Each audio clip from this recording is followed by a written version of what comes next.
Hi, I'm Dre, the host and founder of the Draegan Network, an online member-based community where health IT professionals can share ideas, experiences, and collaborate with one another to move healthcare forward. If this is your first visit to the channel, I want to welcome you, and if you're a returning visitor, then welcome back. For today's video, I want to continue with our discussion on organizational change management, and we're going to take a look at Lewin's three-step change model. Kurt Lewin was a German-American psychologist who spent the majority of his career focused on group dynamics and organizational development. He migrated to the US in the 1930s and during his career taught at some notable institutions including Stanford, Cornell, and MIT.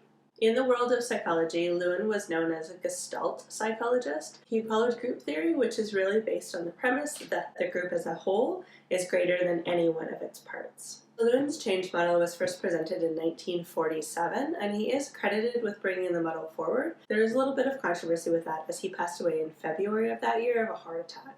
So most believe that the actual base of the model was created before his death, and even though it really came to fruition after, he should still be credited with the model. So the Lewin change model is 3 simple steps, and those steps are unfreeze, change, and refreeze. In the first step, which is unfreeze, you want to break down the status quo that exists in an organization. As part of this, you'll need to look at the current state and the way things are operating and target the areas that need to be changed and focus your communication on articulating why this current state is no longer working. In a sense, you want to create a controlled sort of chaos where there's a lot of emotion and motivation behind making things occur in a different way. The messaging during this unfreeze stage needs to be very clear, very concise, and articulated in a way that's not going to create panic, but that's actually going to have people focused on the fact that the current methodologies and the current processes that they're following need an adjustment, and they need to adjust towards the future state. So you're trying to generate momentum, you want motivation behind your change, and you want to be able to articulate why the future state is one they should work towards. So for the unfreeze state to be successful, individuals that are involved need to seek the stability of the future state. The second step in this model is to change.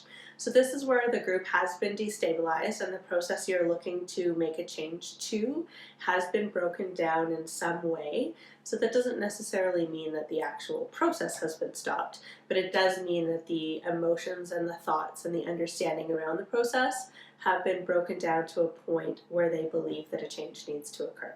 So during this change phase, you will actually perform the change that needs to happen. So if there's technical changes, or if there's a new process that's being introduced, if there are new players you want to add to the mix, or if there's a reduction in some way, this is where it will actually occur. Throughout this change phase, you want to make sure that your communication continues to be strong and that you're clearly articulating what that future state is and why you're moving towards it. You also want to make sure during the change phase that you have a pathway where individuals can reach out should they have questions. This is the portion of the model where people are really going to try to understand and comprehend and see how the change and the transformation is going to impact them directly. So if they're not working on the change itself as a change team member or as a project team member, and they're a stakeholder or an individual that's going to be impacted by the change, this is where you want to make sure that you have a process in place for them to reach out. You also want to make sure during this change process, because there's a little bit of chaos that's going on, you want to make sure that your leadership is on board and that your leadership is supportive of moving towards that future state. The final step in Lewin's model is to freeze, or refreeze if you prefer to use that term.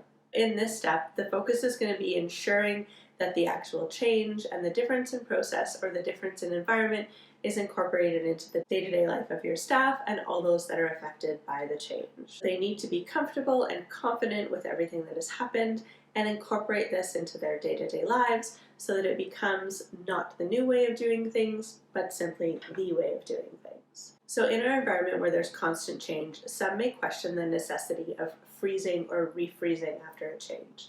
In Lewin's model, the freeze step becomes very important in actually getting you to a point where you've institutionalized the change, and that's because if you don't reach a new state of stability, you'll never achieve full productivity.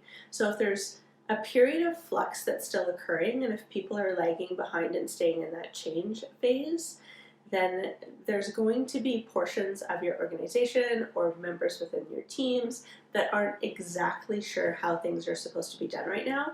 Are they only supposed to be done the new way, or are they allowed to do some of the things the old way? You start to create confusion, and that confusion can lead to decreased productivity and decreased output. So refreezing is very important to make sure that the change actually sticks and that you don't have a reversion back. The other reason that you want to refreeze is in order to move forward with the next phase, you need to have a stable state to start from.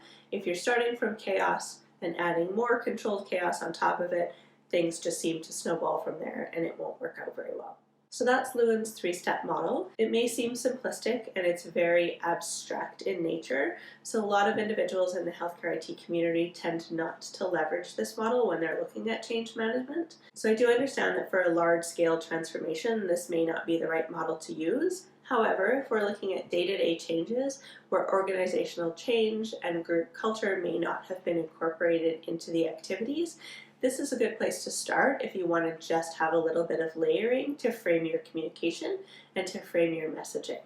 As with all of the other models, you'll want to take a look at which one seems right not only for the organization but for the particular project that you're embarking on, and make sure that you can layer them in as appropriate on top of your other activities. So that's all we have for today's video. If you have any questions or comments, feel free to post them below.